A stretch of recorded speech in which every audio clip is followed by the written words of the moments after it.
बोलते हैं कि बहुत लोगों का बहुत अच्छा ध्यान लगता है। इसका कारण है कि उसने पिछले जन्म में या बहुत सारे जन्म में बहुत प्रयास किया है और इसीलिए वो आज वो स्थिति आया हुआ है।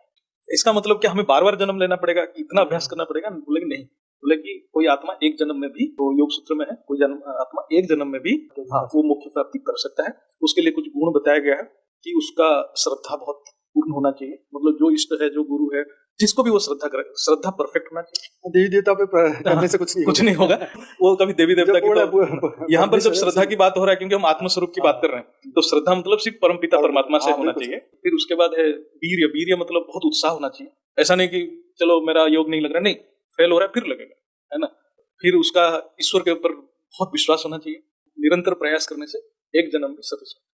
योग में जो विघ्न आता है, अर्थात जो व्यर्थ संकल्प, मन में निराशा, बेचैनी, तो कैसे हटाए?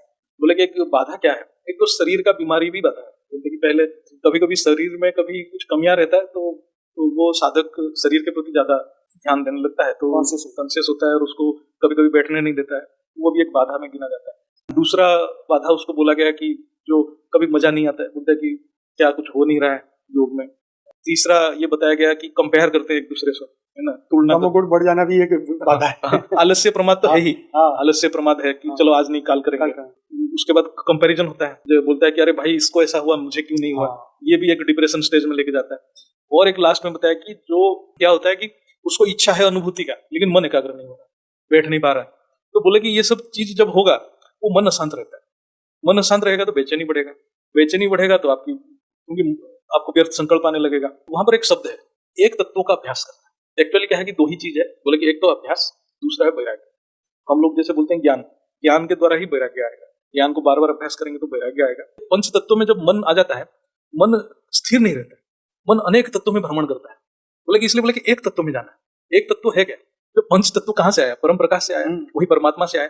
वो एक तत्व में स्थिर रहना, तभी जाके वो बेचैनी से निकलेगा। उसके लिए ज्ञान और अभ्यास। वो बोला कि ज्ञान और अभ्यास, और जैसे लास्ट स्टेज में बोला कि मन एकाग्र नहीं हो रहा है, तो उसका कारण जानना पड़ेगा उसको, कि मेरा मन क्यों एकाग्र नहीं हो रहा है। दूसरे के साथ कंपेयर ना करें, क्योंकि दूसरा बंदे का क्या जर्नी हमें पता नहीं, हो जाए वो कितने जन्मों से अभ्यास की होगी, हम क्यों करें उसके साथ कंपेयर, और उसके साथ कंपेयर करके अपना दुर्गति कर रहे हैं। उससे अच्छा कि वो अपना कारण जाने। हो जाए कि उसका कर्म बंधन बहुत ज्यादा है, उसकी संस्कार बहुत दृढ़ है, तो उसका भी उपाय दिया गया है। क्रिया योग करना है, स्वाध्याय ज्यादा करना है, ज्यादा सुनना है, ज्ञान को ज्यादा अध्ययन करना है, ज्यादा तप करना है। तप मतलब जब द्वंद आता है तो अपने आप को शांत रखना है और ज्यादा परमात्मा की चिंतन करना है। ये जो परमात्मा चिंतन जो है, ईश्वर प्रणिधान जिसको बोला गया, कभी कभी हम जब निराश होते हैं, परमात्मा का जब चिंतन करते हैं, योग सूत्र बताता है कि परमात्मा चिंतन करने से आत्मा में शक्ति आ जाती है।